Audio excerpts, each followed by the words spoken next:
Today we would be talking about the use of heating and freezing methods as well as blasting methods in ground improvement. This is something that these three methods are not really usual, but then when there are certain circumstances one needs to really use some of these things.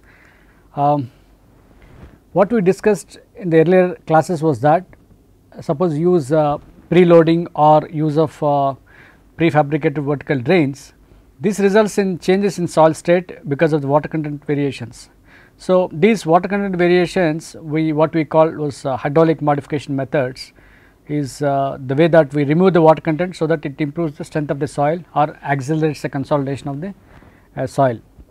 But then there could be some cases where you can also change the soil structure. So, for example, this soil structure is something that is a very the particular arrangement of soil including the way that the cementation bonds, there are many issues in soil structure the way it is defined. So, the water content changes could be one thing, but at the same time if you are able to change the soil structure whether by introducing some methods. So, we call them as some sort of what you call the temperature control methods, we call them as thermal modification methods, and you can also use some modifiers, many modifiers we would be discussing in the subsequent classes. We have a lot of modifiers here. So, we discuss how to change the soil structure so that it improves the overall performance in terms of the bearing capacity as well as settlements or even permeability. So, we would be talking about the methods based on temperature control, which we say it is a heat treatment method and a ground freezing method. The heating methods are something that are very unique because you need to have some more information about the properties of the soil here. One is called the thermal conductivity of the soil.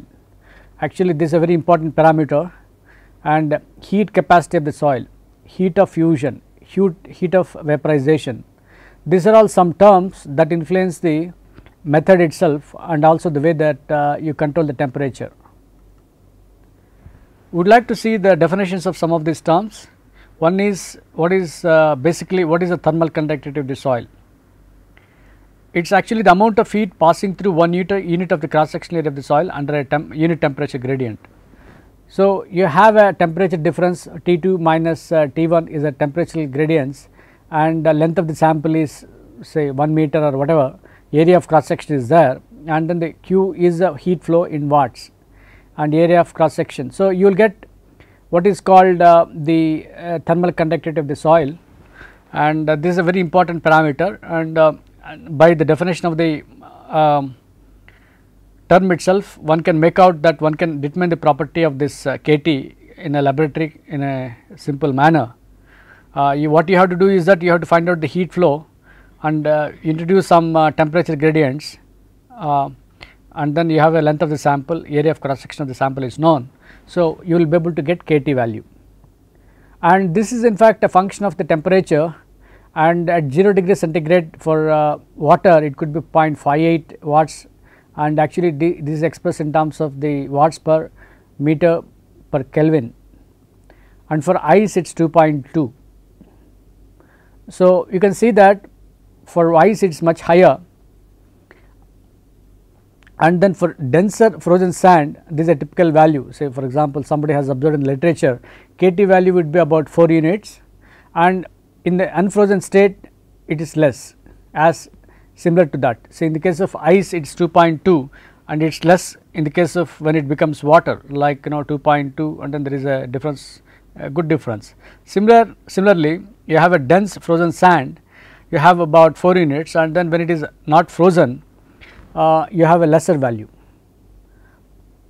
because this thermal conductivity, like once you heat the soil, what happens is that water content is removed, and then the stiffness increases, the strength increases, there are so many properties that you get, and for soils thermal conductivity increases with water content and dry density. This is an important factor that we should understand, that higher is the water content, higher is the thermal conductivity, water is there. So, So, water, because of the presence of water, there is an increase in the thermal conductivity, and also the dry density. The particles come closer to each other when the soil is dense, and you have a better thermal conductivity. The term heat capacity of the soil is another term that we should understand. It is the amount of heat required to raise the temperature by 1 degree centigrade or 1 degree Kelvin. It is expressed in terms of the unit volume, like you can say volumetric heat capacity, or per unit mass. Either we call it specific heat capacity. This is the equation. Q is C m delta T. So, normally we can say what is the heat capacity of the water. It is actually heat capacity is, for say for example water, it is 4.2 kilojoules per kg per degree centigrade, and you can see that it is about 4.2, we can say million joules we call it, per meter cube. So, 1 meter cube of water has if you want to raise it by 1 degree centigrade, you have this much of energy spent. Okay, so you can see that. So, even for ice, if you want to for the ice also, you have this much of temperature. This is another property that we should see. So, the heat capacity of the ice is less than that of water. This one should understand. There is another term that people use, it is called latent heat of fusion. All materials have some sort of internal energy, and whatever is the thermal energy. In this case, it is a change in the thermal energy when the water freezes or ice melts, water freezes or ice melts. It is about 334 million joules per meter cube of water, and to melt one mass of some mass of ice, the heat quantity, sorry this spell, Q is LFM, and for a meter cube of soil with water content, you have this 334 units into dry density and water content.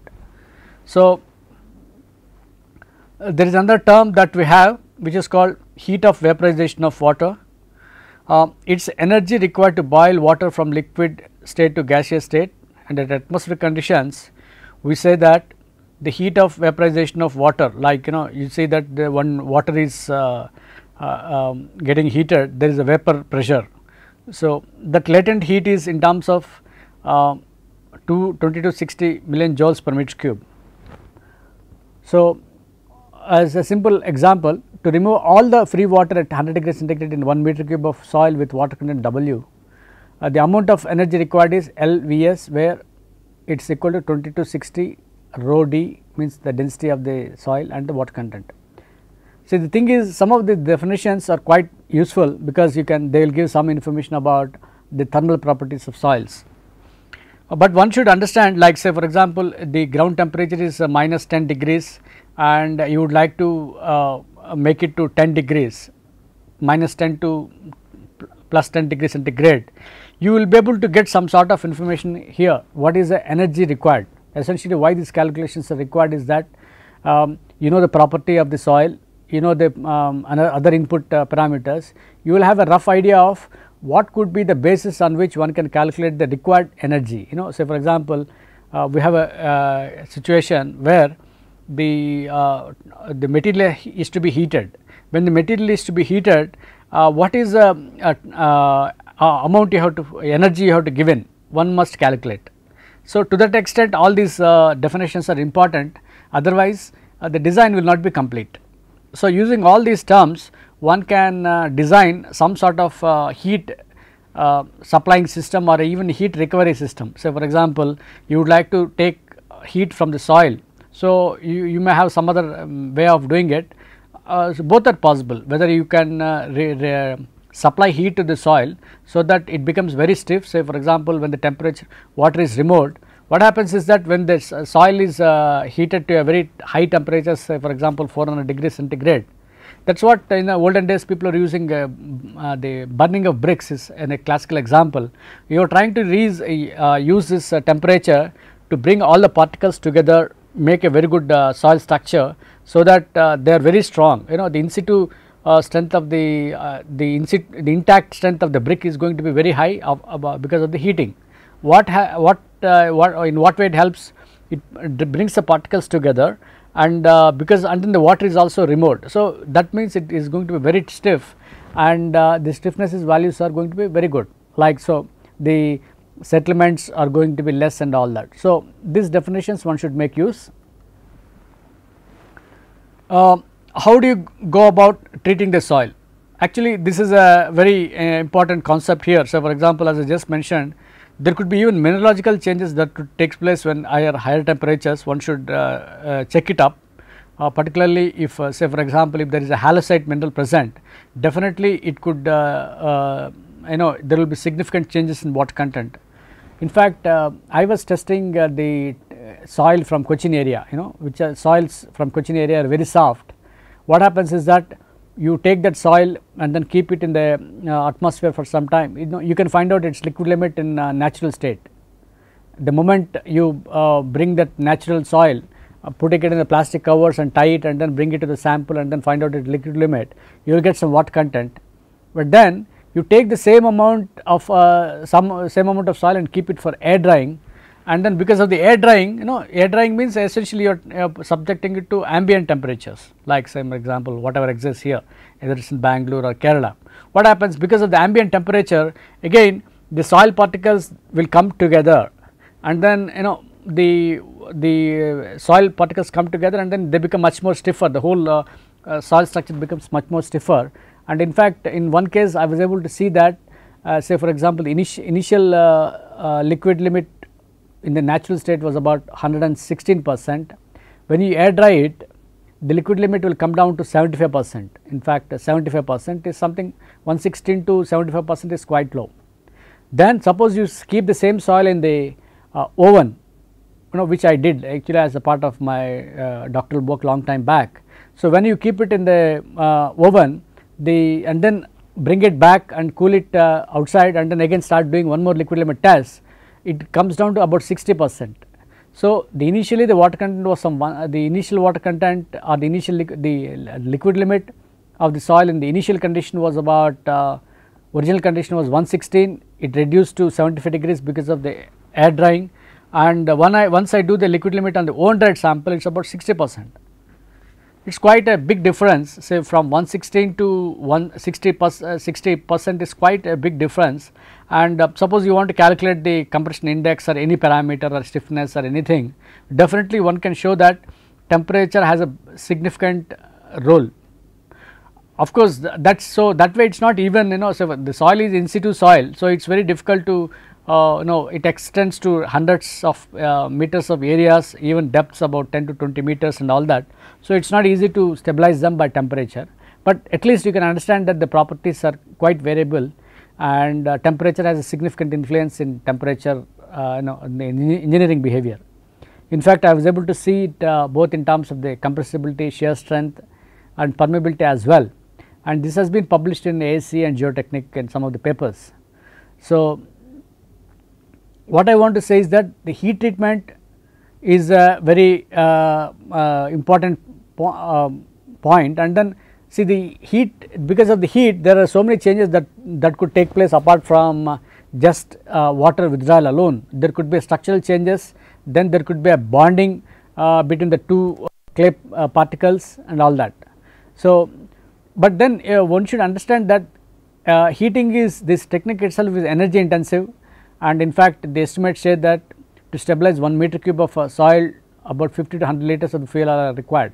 In fact it is not an easy solution, and sometimes recommendation in some people, there is a tendency to say that it is not a very good material. In fact, people have been using, say nowadays even in industry of science, we are going for pressed bricks. If you take the bricks alone, instead of going for burnt bricks, we say that you go for pressed bricks, because they have the same strength as that of heated bricks. Why should you use lot of energy outside, and which are, say for example, nowadays what is happening is that you must be able to what you call the carbon print is something which is to be reduced. Like what happens if you try to heat anything, lot of carbon is consumed and the carbon print is increased. What it means is that, so you must be able to reduce your energy requirements to the extent possible, That is what nowadays are talking about in terms of the sustainability in construction. Okay. So, one thing is that in some places if heating is required, and to stabilize 1 meter cube of soil, it depends on the type of work that we are doing, it needs lot of fuel. So, so one classical example is that as I said, people are trying to use that to a limited extent, and only places where it can be used quite well, or it has a very good use. So, for example, in landfills where there is lot of temperature, the temperature could be you may be able to convert the temperature into some sort of energy. That is one way. Then some sort of that energy recovery systems are having it in land. People have energy recovery systems in landfills. So, that is the reason. So, there in this case the heat treatment of the soil is not done in the case of landfills. It is just that in a landfill automatically heat is there because of the various exothermic and endothermic reactions which take place over a period of some 10 to 20 years. Because of these reactions there is some internal energy, and temperatures also are rising. Say for example, it could be 30 degrees initially at the time of dumping, but because of various reactions it could go up to 70 degrees. So, 30 to 40 70 degrees is a good difference, about 40 degrees temperature differential is there, and then it could generate heat, and then that heat if you can recover it is very useful. So, that is what some people are doing in modern landfills. The other important application that I find in the recent times is that in geothermal piles. What it means is that say in many countries, like particularly in UK and other places, the houses need some sort of heating arrangement, because it is in the winter systems it is very cold, and what we do is that normally we have electrical heating systems which are quite expensive. So, in fact, there people are trying to go for this geothermal piles. What it means is that the you have some sort of energy recovery systems that I will show you. They can be quite useful. So, there are some methods of heating the soil in situ, which could be like ground surface heating, heating through the boreholes, use of thermally stabilized building blocks, thermal piles. We will discuss some of these things. Ground surface heating is something that which is not quite appropriate in some places, because it needs lot of heating and all the equipment, it needs lot of network of pipes. Of course, as I just gave an example of the Cochin marine soil, if you remove the soil and then subject it to air drying, and then you want to use it in some form, and then again use some sand and all that, it can be used. Then heating through boreholes, similar to dewatering systems, one needs to have boreholes, and this is quite effective.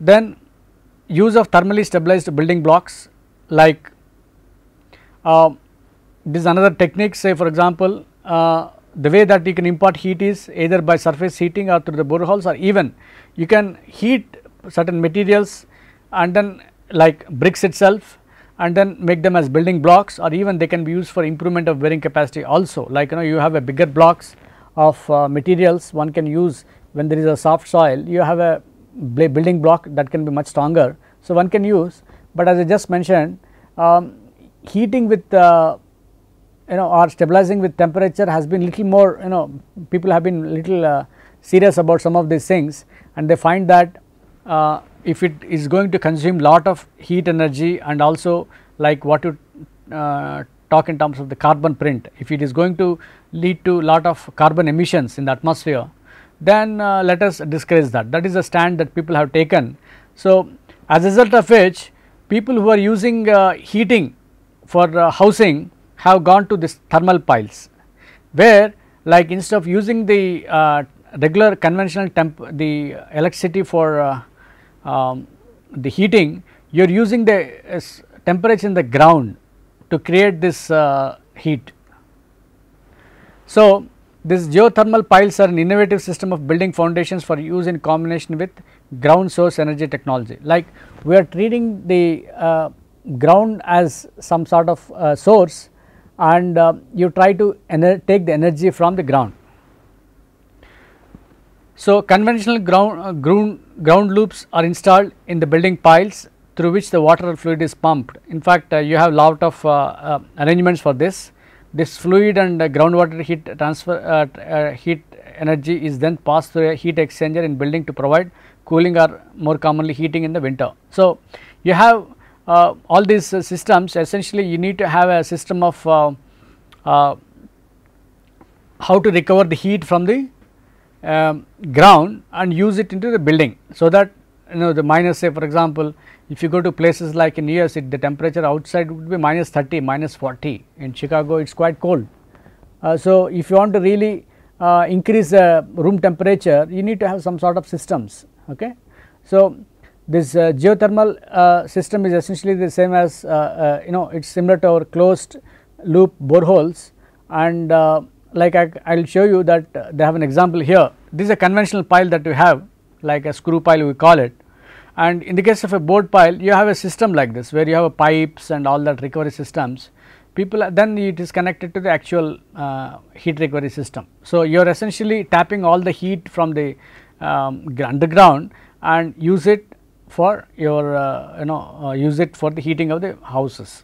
So, this is a very important concept. People have been able to understand that, and in fact in the codes of UK they say that the code for sustainable homes, they try to say that whatever is the heat that is coming should be used in such a way that, like say for example, the code has some factors for waste, water and materials and for use of geothermal technology, and it calculates how much of CO2 emissions are there because of your construction activities, like even it could be your own use of electricity bulbs in the house.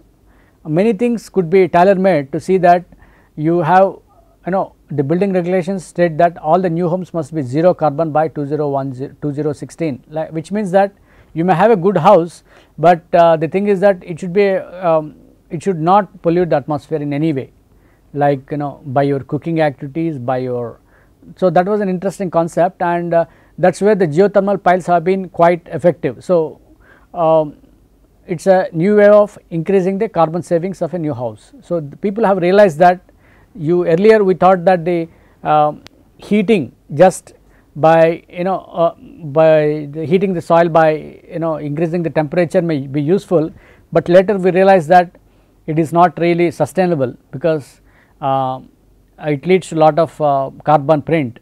But now we discovered a new way of trying to reduce the carbon print using these materials, like what is called geothermal piles, which are very, like, there is a lot of work done on these lines. In fact, there is what is the role of there are two engineers that are involved here. One is a geotechnical engineer, one is a thermal engineer. There are two engineers that are involved trying to design the whole system and try to see that, yeah, I know the properties of the soil, I know how much of heat recovery it can give, and there is also another heat mechanical engineer who has good experience in thermodynamics and all that. He will be able to design the heating system to suit based on the geotechnical requirements, which is an interesting thing. And finally, you have what is called sustainable homes, which is a very nice concept. Then you have what is called ground freezing. This ground freezing is another important technology which we need to discuss. Here, as opposed to increasing the temperature, we reduce the temperature. It has certain advantages, and ground freezing is a process of making water bearing strata temporarily impermeable and to increase their compressive and shear strength by transforming joint water into ice. Say for example, you have a rocky area and you have between the joints and all that, you have a number of a lot of water particles and all that. So, what we do is that if you freeze them, so the strata becomes temporarily impermeable, and it also has a higher strength, both compressive and shear strength. That is an important point, and it has been quite a useful application in many places, particularly for structural underpinning, temporary supports for an excavation, or to prevent a groundwater flow into an excavated area. In fact, last week only I had a problem in which you need to construct the pipe of 2 meters diameter pipe into the underneath the highway, which is about 36 meters width, and there is a water table. This putting this particular pipe is required because there is a new apartment complex coming up, and it has a lot of wastewater, and as well as it has water supply, it also needs water supply. So, the companies are trying to provide this sort of requirements through pipes, but the pipes have to be pushed through the roads, national highways or important highways, and there is a water there. So, if you want to remove the water as it is, the problem is you have to totally dewater, which is not easy. It may lead to a lot of problems. And the second thing is that since he cannot, the moment he start excavating, because of the presence of water, the soil is collapsing. So, it is a very tough situation, and what is that, why the soil is collapsing is the strength of the soil in the presence of water is so poor that you have your pipe is there, but then the water, the pipe plus the soil plus water, it is just coming out inside, and the possibility is that if you keep on putting the pipe further, whole soil may come out along with water, and there is always a road that is there, and the foundation for the road itself may just get collapsed. So, that is a worry. So, in fact, there is some thinking if the ground freezing could be one alternative, but it is quite an expensive proposition in Indian conditions, but at the same time it is well practiced in abroad, and we will see that it is a technique to provide structural underpinning, and it supports excavation, and it also prevents the groundwater flow into an excavated area. So, the successful freezing of the permeable water bearing ground affects the simultaneously a seal against water and substantial strengthening of the incoherent ground. In fact, the ground is not uniform and all that. See, it is very interesting that the soil has different varieties of materials, that it could be soft rock, it could be hard rock, it could be clay, but there is a presence of water everywhere in all the pores. So, what you are trying to do is that you are trying to make all this water ice, totally ice in the form of an ice, and it becomes very strong in this case, because the water cannot also come out, and the whole material is much stronger, and it has now it becomes like it acts like a seal against the water, and also a stronger. It has two purposes, and so that way the freezing has been is effective on these lines. And a few other important points are that no extra materials, no extraneous materials need to be injected, and apart from the contingency of the frost heave, the ground normally reverts to its normal state. See, normally these problems are there only for the temporary purposes in some cases, like I am trying to put a pipe in a particular area, and once I keep the pipe beneath the national highway and then keep it for about on either side, if I keep in 1 month, my purpose is solved. So, 1 month only I need the freezing time, so that the road does not get collapsed. So, once I place the pipe under the national highway, then on either side, once I complete this particular stretch between beneath the national highway, I can go ahead with the other construction activities later. So, if I can maintain the freezing for about 1 month and see that the soil does not collapse while the pipe is put into the beneath the ground, then there is no problem. So, soil should not collapse, that was the main thing. So, the successful freezing of the permeable water bearing ground affects simultaneously the seal it works as a seal as well as strengthening measure, and then the advantage as said is that it does not need any extra material to be injected. So, for example, in some cases we normally try to put a lot of adhesives into the ground, like bentonite to reduce the permeability and all that. You do not need that. And one difficulty is that there is a frost heave, like there is a possibility of volume increase because of the frost heave, like the volume of the ice is slightly more than the volume of the water. So, there is an increase in the volume, and that still can be handled, and this purpose is only required for about short time during the construction.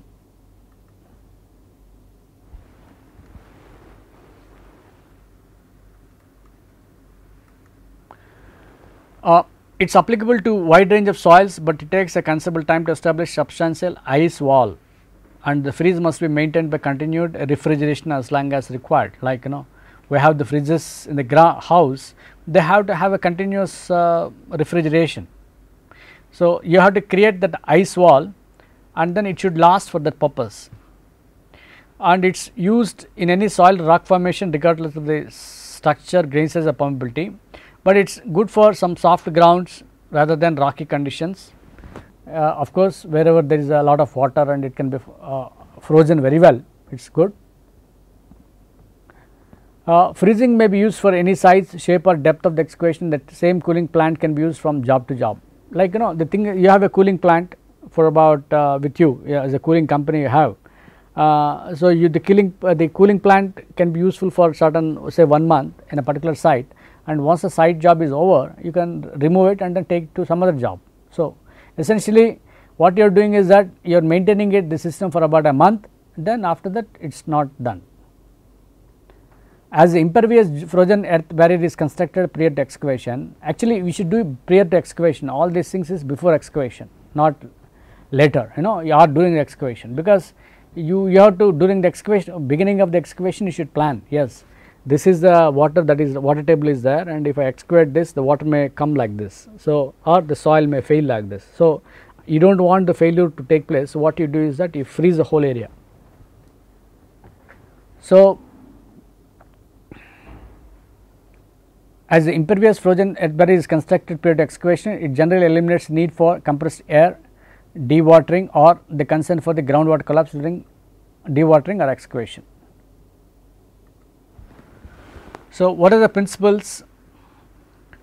The effectiveness of freezing depends on the presence of water to create ice. So, actually what it means is you need to have water there and then you should form ice, and then there is a cementing particles and increasing the strength of the ground to the equivalent of this. So, it should be a good one, where there should be binding of particles and all that, and it should increase the strength, it should increase the strength of the ground. If the ground is saturated or nearly so, it will be rendered impermeable. The possibility is that once you have a saturated soil, because of the formation of ice, water is not allowed to flow. If the moisture does not fill the pores, it may be necessary to add water. So, sometimes you may have to add water also. Say for example, as I just mentioned, presence of water is required to create the ice. When it is not there, you better put moisture to make it more efficient. So, the strength achieved depends on the temperature, freeze temperature, moisture content and the nature of the soil. So, there are a couple of factors like this, like the temperature required, you need to design this. Okay. Freezing can be particularly effective in stabilizing sills which are too fine or for the injection of ordinary cement grouts. Actually, as I just mentioned, we will be using some modifiers to improve the properties, like grouting is one technology that we use, which we will be discussing later. And to use we use the grouts, and sometimes the grouts need to penetrate the silty material, and if the silt is too fine, the grout may not penetrate. And when that is the case, possibly freezing can help, because it does not, it has to just arrest the water, that is it.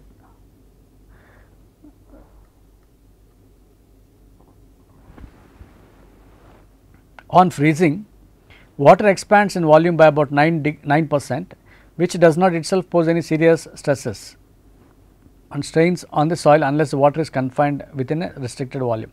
Actually, as I just mentioned, when the water becomes ice, there is a marginal increase in the volume. So, it is about 9%, and it will not really lead to much changes in the stresses and strains in the soil. Okay. When with the water content up to 30%, the direct soil expansion may be about 3%, like about 10% what you see. Frost heave, which may occur in fine silts clay, is a slightly different phenomenon. In fact, I am not sure if you have seen the frost induced heave and all that. It's not about frost induced heave, it's about just effect of frost, like formation of ice here, but the frost has a different frost here has a different connotation here.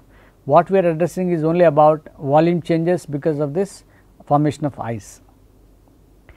In rock and clay, ice lenses may build up and enlarge fine fissures so that it can cause increase in permeability after thaw. Actually, what happens is that, as I said, in if it is too rocky, if it is a soft rock, it is fine, but when there is this ice formation, the volume increases there, it creates some sort of fracturing, and once you come back to normal state, what happens that it may lead to normal state means after freezing and thawing, we call it freezing and thawing.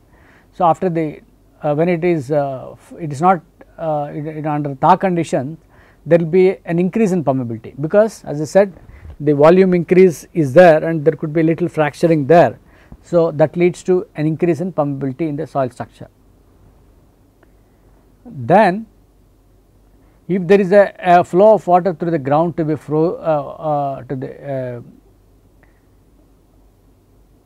then to be frozen, say if there is a flow of water through the ground to be frozen, like the water current. So, for example, there is a standing current, water table is one thing, but if there is a flow of water, then it is a very not easy. So, you must be able to handle that as well, and freezing time will be increased by the reason of containing supply of heat energy, and if the flow is large and the water temperature is high, freezing may be completely inhibited. Sometimes it is not even worth if there is a problem like this, because our objective is to see that it should be cost effective also, and if there is a nearby rivers and all that which can pass through and obstruct or lead to a lot of difficulties, it is not easy. So, in this actually adequate soil investigation is required, because you are trying to have the depth of excavations at 10 to 15 meters or whatever. You should be able to know the type of soil, type of rock, water table and all this to design the best system, and also choose appropriate design parameters and appropriate freezing tubes and select the plant of adequate power. Actually what you are finally doing is that you are trying to get the tubes and all the plants installed, so that the process becomes quite effective. The another important thing is, after the initial freezing has been completed, like we just initially freeze the material and the frozen barrier is in place, the required refrigeration capacity is significantly reduced to maintain the frozen barrier. Actually we first create the frozen barrier, and that needs more energy. Once the whole area is frozen, like after that you have to, the energy requirement is going to be less, like it is just required to maintain the freezing conditions, similar to your fridge in the house, like it needs initial pickup, and then there is an initial consumption of power. Then after that the power is maintenance of the maintenance is much simpler, because it does not consume much power. So, in the same lines here also we had to do that. Then because freezing can be imposed uniformly on a wide range of soil types in a single operation, it may offer greater security in mixed ground than treatment by injection of various grouts. Actually this is a very interesting advantage. Of course we have not practiced much in India, but then in the West, where the already many materials are under frozen conditions and all that, this becomes, and then the technology is also well developed. So, for example, temperature control methods are well developed, and if the soil is so variable and it is not easy to handle, but if there is, here in the freezing techniques you have to only handle water, nothing else. So, if you keep the water under frozen conditions, the problem is solved. So, that is much simpler than trying to have lot of various grouts depending on the soil type in the area. Okay. So, this has been quite effective in underpinning of the adjacent structures and support during a permanent and underpinning, like at least it has been quite useful before you try to make permanent measures. You are trying to create a permanent measure like a retaining wall and all that, but the first thing is that you freeze the ground and then try to do all the excavation, and all the process could be there, that can be done. So, in shaft sinking through the water bearing ground, so for example you are trying to create a shaft, vertical shaft into the ground. So, for example you have a metro station at different levels, and then the whole water is there, water table is there, and you have a what is called a lift here, again which has to go through the various levels, water. So, you need to you need to sink a shaft there. So, in that case definitely this technology is helpful. Shaft construction totally with non-corrosive saturated ground. Yeah, in the sandy soils, saturated ground definitely this has been quite effective. Tunneling through a full face of the granular soil, like you are trying to make a tunnel through the sands, then sand is, because there is no cohesion, it simply collapses. So, this can be achieved. Tunneling through mixed ground, like again as I said, mixed ground is sometimes always tricky. Soil stabilization. So, it has been quite useful, like as I just mentioned. So, this is like you are trying to construct a full face one tunnel here, say for example 10 meters or something, and this is a water table level here, okay, and this is a tunnel. What we do is that we try to keep this whole area frozen, okay, so that you can still do this, and then it does not lead to release of stresses, and whatever you can do that, like the tunnels, the material does not collapse, and so this has some strength to handle on its own. So, this is on full face and wall support, and this is another one which is called full face and wall support. Again, this is another way of doing it. Say for example, this area only needs to be frozen, because this is where the scene of activity, like you are trying to put, as I just mentioned, I am trying to put a water pipe here or a water tunnel for watering purposes, all that. So, only this is an important area to be frozen, and this is to make sure that if the soil is, if the material, the pipe is too deep, then the stresses may not come onto the top, okay, that is one important thing. One should do a lot of stress deformation analysis here. And the other way is that full face and wall support, another way, like as I just mentioned, you have a system of pipes here, which is called freezing elements, which will freeze the whole area, right. Then this is called, what is called utility affected region, this is one area which is like which is very important, and freezing elements. So, these are all the freezing elements in the section, okay, this is one way. And then wall support also, like wall should not crush in the tunnels, you will have the wall should not crush. What happens if there are lot of pressures there, then the tunnel gets crushed. So, the objective is essentially that we are trying to see that this is avoided, that is the whole objective here. And one thing we should remember is that once the freezing process has begun, the monitoring is required to ensure formation of the barrier wall. So, you have to monitor whether the barrier wall has formed and whether the freezing is complete, because you need to have a lot of sensors here trying to monitor the temperature as well as all the other properties. Essentially temperature we monitor, so that okay, if you from laboratory tests, if you say that yes, the soil has enough strength and then the freezing temperature should be in this range, then if you are able to get all these from the sensors, then it is fine, okay. During the drilling process, the temperature monitoring pipes are installed to measure the ground temperature. So, this is what we do. And how do you do this? The freezing process can be done in many ways. One is by indirect methods and the other one is by direct methods. Indirect means by circulation of secondary coolant, like you have different coolants, in the refrigerator also you have different coolants. Even in the chemistry labs and physics labs we have a lot of coolants which will try to reduce the temperature of the chemical, so you can have a secondary cooling through the tubes driven into the ground. So, you can have, I will just see, we will see what are all the coolants now. The other one is direct methods by circulation of primary refrigerant fluid through the ground tubes.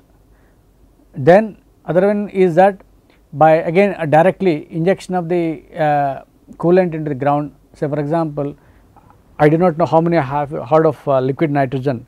Many people in the, you have a liquid nitrogen plant in the institute where they carry the for experimental purposes the liquid nitrogen and then bring it back to the laboratory. So, to make it very cool, and it even people can handle it with it is not going to be risky. So, people use that particular materials and freeze the ground. So, in this indirect cooling, primary refrigeration plant is used to abstract heat from the secondary coolant circulating through the pipes driven to the ground. So, you have a refrigeration plant which can take all the heat from the because of the cooling, you know. The primary refrigerant most commonly used will be some freons. There are different types of materials which due to actually freons and many other materials have been removed because of the ozone depleting characteristics. That is so we are using some other refrigerants nowadays. The other primary refrigerants are the ammonia, then NH4 and carbon dioxide also. They are also sometimes not used because it depends on the thing is that, as I said, the one should use a coolant that is going to be leading to less pollution of the atmosphere.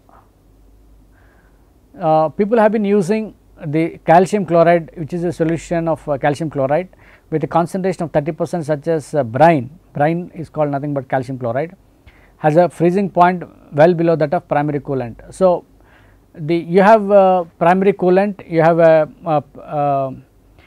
secondary coolant, and you must be able to choose this proper the coolants in such a way that the coolants will give you a proper temperature difference, and also see that the whole area gets stabilized. As the material gets stabilized, you have more strength, and you must be able to design a proper system, circulation system, that is what it means. And in fact, the secondary process is one, but the primary process is something that we studied in based on the principles of thermodynamics in second year engineering, where there is a Carnot cycle where you have the pressure and volume change and all the certain processes involved, and one should have a background of thermodynamics. And also, so as I just mentioned a few minutes back, you need to design the system, you need to have a geotechnical engineer, and also the hydromechanics or the what is called thermal mechanics person, where he will understand what is the significance of the temperature variations and how to control them. So, the time required to freeze the ground will obviously depend on the capacity of the freezing plant in relation to the volume of the ground. So, you have some volume, big volume. So, for example, there is a metro station coming up, there is a water table. So, all that area has to be frozen. So, that could be some volume, and that volume has to be maintained because you are trying to construct all the walls and the approach roads and all that for the metro. So, you are trying to see that during the process of construction this collapse of soil is not there. If something soil collapses, then it is a risky. So, it permits careful excavation, that is what it means. So, the design in fact is a function of the time required to freeze the ground, and how do you get this time? It actually depends on the capacity of the freezing plant in relation to the volume of the ground to be frozen, and we should design the spacing and the size of the freezing tubes and water content in the region. So, this is very important. This is a typical example. You can see that all these pipes are here.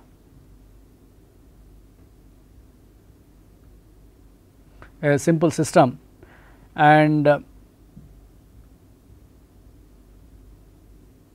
of course, you can see that it is actually in somewhere in the west.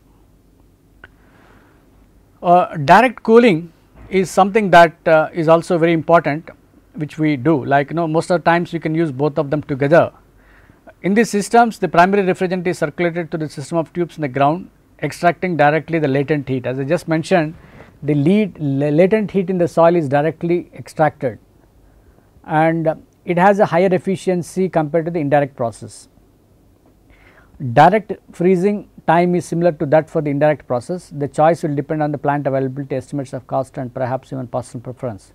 Actually, what happens is that some it all depends on experience. The thing is, some companies may have only one set of dealing things, and there could be a combination and all that. Is essentially finally the cost also, the cost of using direct cooling and indirect cooling, and how do you merge them together, and all that is an important variable in designing the freezing system in a ground. Yeah, this liquid nitrogen is something very popular and in this case a large portable refrigeration plant is not required, and the temperature is much lower and therefore quicker in application.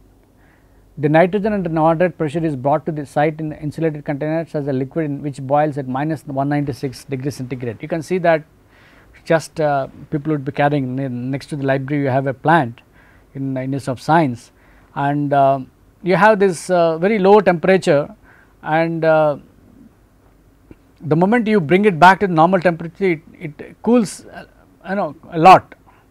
So, so that way this is a very important thing, and it can be stored in the site, and it does not need, as I said, a refrigeration plant. Like you want to stabilize the area temporarily, so that you are freezing all that material, like the ice, you want to encourage the formation of ice.